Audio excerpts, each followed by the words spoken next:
El derecho no es, como algunos creen, la contraposición entre lo justo e injusto. Y los conflictos jurídicos no siempre son tampoco esa contraposición entre una postura justa y otra injusta, sino que la mayoría de las veces, y sobre todo en las relaciones laborales, que son las que yo toco, se reducen a una contraposición de intereses que pueden ser todos legítimos y que en un caso concreto, o bien la ley, o en todo caso los tribunales tienen que decir cuál es el interés que merece más protección respecto al otro que está en conflicto con este. Esto nos ocurre en el tema que vamos a tratar hoy. Por una parte, estamos hablando del control por parte de la empresa del correo electrónico de los trabajadores o la utilización de otros medios, también lo vamos a tocar. Y en este caso, claro, hay una contraposición entre el derecho a la intimidad o a la privacidad del trabajador y el derecho de la empresa a controlar el tiempo de trabajo del trabajador y las cosas que hace durante este tiempo de trabajo, e incluso a veces, ya más ocasionalmente, fuera de la jornada para la cuestión de una cierta competencia desleal. Pues bien, lo que queríamos hablar es de una recientísima sentencia del Tribunal Europeo de Derechos Humanos, que encontraréis en la referencia que va con este vídeo, ¿no? Y que se llama el caso Barbulescu, que ha ido hace muy recientemente, en el mes de diciembre, al Tribunal Europeo. Y en este caso, el tribunal decidió que el control por la empresa del correo electrónico del trabajador para saber lo que hacía con ese ordenador que le había facilitado la empresa, si podía o no ser susceptible de violación del derecho de la intimidad del trabajador, que era lo que éste había reclamado. El trabajador, efectivamente, en el año 2007, la empresa comprobó que estaba utilizando el correo electrónico en asuntos particulares. Hablaba con su familia, hablaba con su pareja y tenía unas ciertas conversaciones. Al cabo de días, y como quiera que la empresa tenía prohibido la utilización del correo electrónico para fines particulares, le despidió por esta causa: utilización del correo electrónico que te ha facilitado la empresa durante su jornada laboral. Los tribunales rumanos, esto se dio en Rumanía, confirmaron el despido del trabajador y acudió al Tribunal Europeo alegando que en virtud del Tratado Europeo de Derechos Humanos se le estaba violando su derecho a la intimidad y su derecho a la privacidad. Claro, aquí vemos un caso típico de conflicto de intereses, ¿no? El trabajador tiene un derecho legítimo. En el caso nuestro, en España, el artículo 18 de la Constitución lo proclama claramente, al secreto de sus comunicaciones, y tiene un derecho a la privacidad, Y por otra parte, de acuerdo con el artículo 20 del Estatuto de los Trabajadores, la empresa tiene derecho a controlar el uso de los medios electrónicos que pone a disposición del trabajador. En Rumanía, básicamente, los derechos hoy se están unificando, pasa exactamente lo mismo. Y el tribunal, ponderando en su sentencia todos los factores del conflicto, decidió que sí, que la empresa podía, en aquel caso, vigilar el correo electrónico del trabajador y, en consecuencia, sancionarle por la utilización indebida del mismo. En este caso, claro, la empresa había advertido ya al trabajador de que no podía utilizar el correo electrónico que se le facilitaba para su uso particular.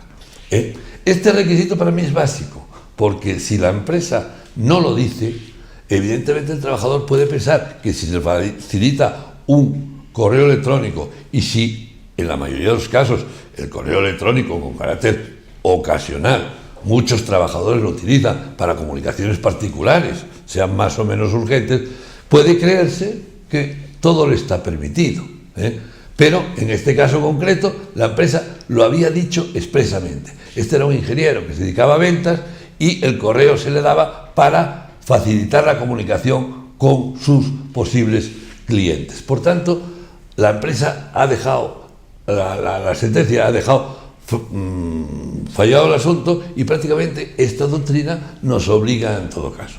En España esto ya lo habíamos declarado así.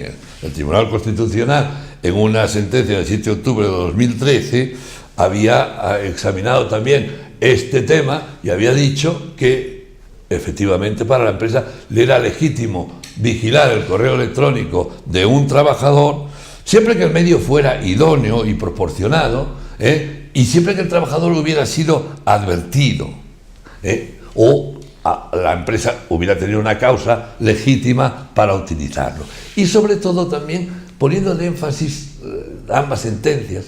Yo recomiendo, por ejemplo, la lectura de la sentencia del Tribunal Europeo, porque pondera muchos elementos, pondera muchísimos elementos, y que ya en sí constituyen un disfrute por la doctrina que en cada caso dicen y que nos sirve no solo para solucionar este caso, sino para darnos una idea respecto a otros casos diferentes. Ese criterio por una parte, de proporcionalidad, de idoneidad, de aviso previo de que lo vamos a hacer, y un tema que es también curioso, que no se intenta investigar la vida privada del trabajador.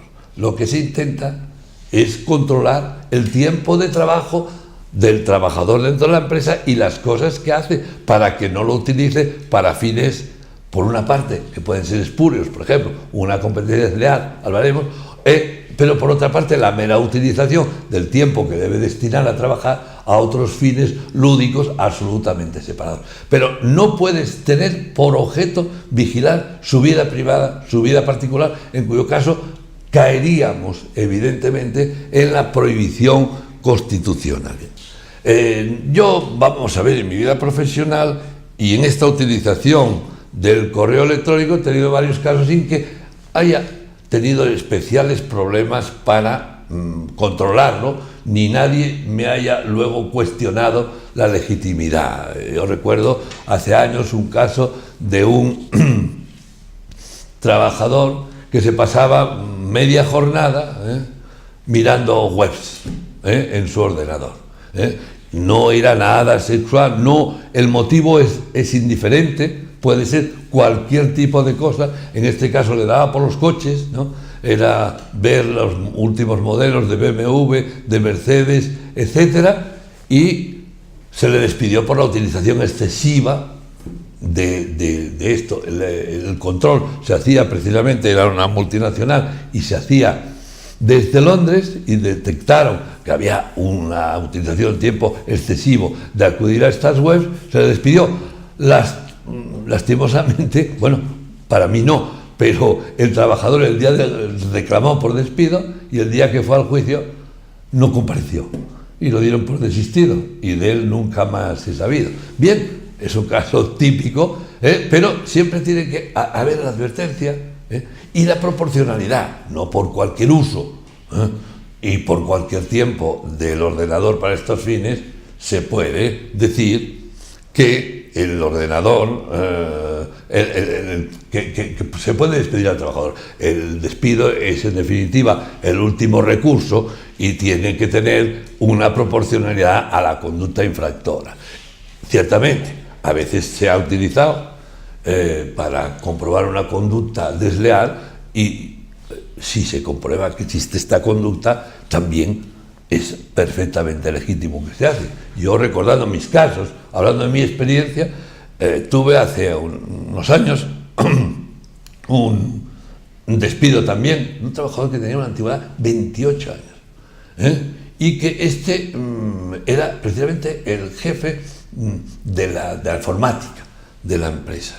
Y resulta que este hombre hacía, de vez en cuando, comprobamos que hacía pantallazos que detectaba el jefe de contabilidad, que en un momento dado que sacaba unas determinadas cuentas, ¡pomba!, el ordenador se le movía un poco y dedujeron que es que hacía pantallazos y cogía los datos de la empresa que le interesaban. Por el momento no los había utilizado, pero parece que esta conducta repetitiva pues a la empresa le producía una cierta inquietud.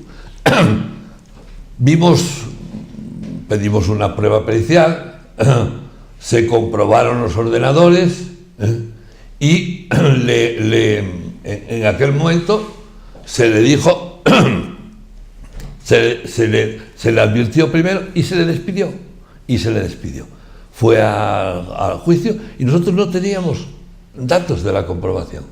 Pero a pesar de todo, el magistrado dio el despido procedente y el Tribunal Superior de Cataluña confirmó el despido en aquellos momentos. Bien, esto por poner, hace muy poco, una trabajadora, casualmente, porque se puso enferma, descubrimos que estaba tratando con un cliente. Aquí no había sido advertida del uso del ordenador, pero claro, ella estaba utilizando el nombre de la empresa y estaba tratando con un cliente y lo estaba tratando en beneficio propio sin que la empresa hubiera intervenido para nada. Es otro caso típico de que no hay ninguna injerencia y todo es perfectamente legítimo. Por tanto, esta sentencia marca un camino que tiene que ser mesurado en cada momento. Las sentencias resuelven casos concretos, no cuestiones puramente teóricas, y entendemos que frente al derecho del trabajador a su propia privacidad, en este caso, y por estos motivos, especialmente la utilización del tiempo de trabajo y la utilización para fines que pueden ser totalmente extraños a la empresa, es perfectamente legítimo que la empresa, advirtiéndolo previamente, lo que hay es advertirlo previamente, pueda efectivamente sancionar al trabajador en la medida que corresponda. En cuanto a la prueba que necesitará la empresa el día que se